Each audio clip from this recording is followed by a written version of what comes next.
ഇന്നലെ ലാലേട്ടൻ്റെ എപ്പിസോഡിൽ ലാസ്റ്റ് ലാലേട്ടൻ പറഞ്ഞ് നാളെ ആരൊക്കെയാണ് പുറത്ത് പോകുന്നതെന്ന് നോക്കാം, അതുകൊണ്ട് നാളെയാണ് എവിക്ഷൻ എന്ന് പറയുന്നത്.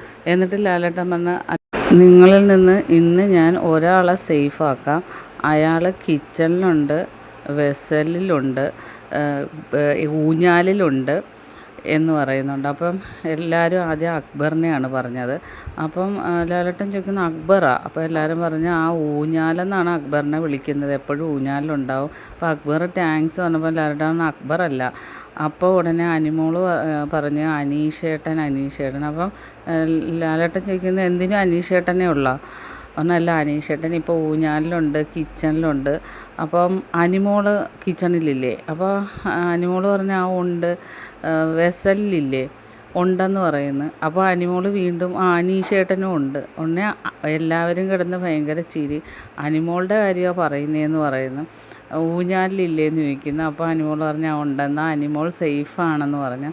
അനിമോൾക്ക് ഇപ്പോഴും ലാലേട്ടൻ ഓരോ ക്വസ്റ്റ്യൻ ചോദിക്കുമ്പോൾ ഭയങ്കര പേടിയാണ്. ടെൻഷൻ കൊണ്ട് എല്ലാം മറന്നു പോകും. വിദ്യാഭ്യാസ മന്ത്രിയെക്കുറിച്ച് ചോദിച്ച് അത് മറന്നുപോയി. അങ്ങനെ കുറേ ക്വസ്റ്റ്യൻ ചോദിച്ചതെല്ലാം പൊട്ടത്തര പറഞ്ഞു മറന്നുപോയി. ലാലേട്ടൻ ചോദിക്കുമ്പം ടെൻഷൻ കൊണ്ട് മറന്നു പോകുകയെന്നാണ്. പക്ഷെ മറ്റ് കണ്ടസ്റ്റൻസൊക്കെ ഇപ്പോൾ ലാലേട്ടനോട് എല്ലാ ക്വസ്റ്റ്യനും തമാശകളും ഒക്കെ വളരെ കൂളായിട്ടാണ് പറയുന്നത്. അനിമോൾക്ക് ഇപ്പോഴും ഭയങ്കര ടെൻഷനാണ്. ഇന്നലെ സേഫായെന്ന് പറഞ്ഞപ്പോൾ തന്നെ അനിമോൾ ആകെ വിറയ്ക്കുന്നു ലാലേട്ടൻ പറഞ്ഞപ്പം. അങ്ങനെ നൂറ കെട്ടിപ്പിടിക്കുന്ന കണ്ട് അങ്ങനെ അനിമോളാണ് ഫിനാലയിലേക്ക് ആദ്യമായിട്ട് എത്തിയിരിക്കുന്നത്.